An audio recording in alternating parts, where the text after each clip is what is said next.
আসসালামু আলাইকুম। কেমন আছেন বন্ধুরা সবাই? আশা করি যে যেখানে আছেন সবাই ভালো আছেন। আমিও আলহামদুলিল্লাহ ভালো আছি।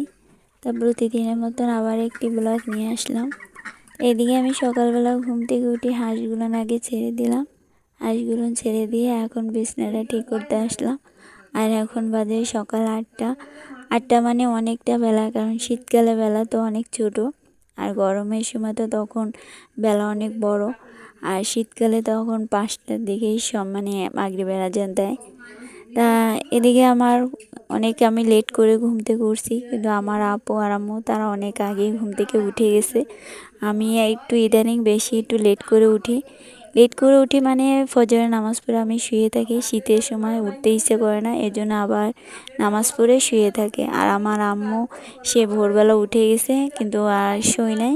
সে সকালবেলা উঠেই সে থালা বাসনগুলো ধুয়ে নিয়ে আসছে, বাসি ঘরটাও ঝাড়ু দিয়েছে।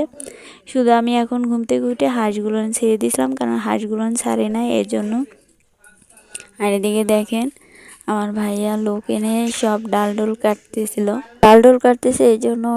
কাঠ পাতাও নেই এই জন্য। আর সামনে তো রমজান মাস আসছে, তখন তো চুলায় রান্না করতে গেলে অনেক কাঠ পাতার দরকার। এই জন্য ডাল কাটে রাখতেছিল, কারণ আগে থেকে না কেটে রাখলে তো এগুলো শুকাতেও তো অনেক সময় লাগে এই জন্য। যে মানে ভাইয়ের লোক দিয়ে অনেকগুলো ডাল কাটাই রাখছে, এই যে এইখানেও কাটাই রাখছে। আর আমি আর আম্মু মিলে সব ডাল আইনে ওইখানে রাখছি, পরে ওই ডালগুলো কাটবে। আর কালকে ওই যে নারকেলের পাতাগুলো কাটা হয়েছিল, নারকেল পরিষ্কার করছে, নারকেলেরই এই শুকনো শুকনো পাতাগুলো।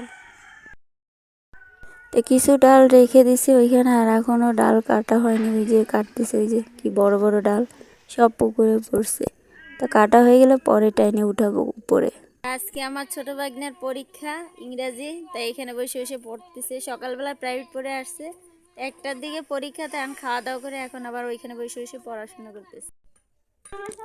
আর এদিকে ভাইয়া সে নারকেল কাটতেছিল, কারণ ফুপড়া রান্না করবে, তালের আটির ফুপড়া, এই জন্য নারকেল ছিলাই রাখছে। আর অনেক বড় ফুপড়া হয়েছে এই যে দেখ। আর এদিকে আপু সেই দুধমান কচু সে করতেছিল, তাই রান্না করবে আজকে, অনেক কিছুই রান্না করবে। কি ফুলকপি নিব, আপু ফ্রিজ থেকে তরকারি বের করতে বলছে।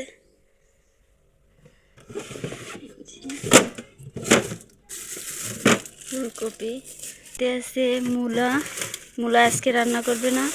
আর এসে শালগম আছে, আজকে এগুলো রান্না করবে না। ফুলকপি দিয়ে হয়তো মাছ রান্না করবে। এই যে দেখুন কত বড় ফোপড়া হয়েছে, নারকেলের ফোপড়া। তো এখন আমি এটা চামচ দিয়ে উঠে আলাদা করে রাখবো ফোপড়াটা। দাদি ভাই আগে থেকে আলগা করে রাখছিল, তো আমি চামচ দিয়ে উঠাইয়ে এখন ধুয়ে রেখে দিলাম। এখন নারকেলটা কোরাবো। তা কোরানিটা একটু পানি দিয়ে ভালো করে ধুয়ে নেব, কারণ অনেক দিন ছিল ময়লা পড়ে রয়েছে এই জন্য। আর এই নারকেল হচ্ছে দুধ করে তারপরে রান্না করবে, কারণ নারকেলটা মিহিন করে বেটে দিলে হয়তো চালের গুঁড়োটা লাগতো না, কিন্তু আপু বলছে যে চালের গুঁড়া দিবে এই জন্য নারকেলের দুধ করে দিবে পুকুর। তাই আপু ফ্রিজে রাখছিলাম, এখন বাই করলো। তো এখন আপু এটা বসাই দিছে রাইস কুকারে, কারণ গ্যাসে তো অন্য তরকারি বসাই দিছে। আর এক পদের জন্য তো বসে থাকলে হয় না। এটা আমি আবার ভালো করে একটু ধুয়ে নিলাম, কারণ অনেক ময়লা পড়ছিল এই জন্য। এই যে তো চিনি দিয়েছিল, তো চিনির পরিমাণ একটু কম হয়েছে, তা আবার চিনি দিয়ে দিল আপু। এই যে ফোপড়া দিয়ে ঢেকে দিল। আর এদিকে আপু বেগুন ভর্তা করছে, মরিচ ভর্তা। আর এদিকে পালং শাক কুটে রাখছিল, আলু দিয়ে রান্না করবে। এই যে মাছও ধুয়ে নিয়ে আসছি আমি। এদিকে ফুলকপি তরকারিটা হয়ে গেছে, এই যে দেখুন।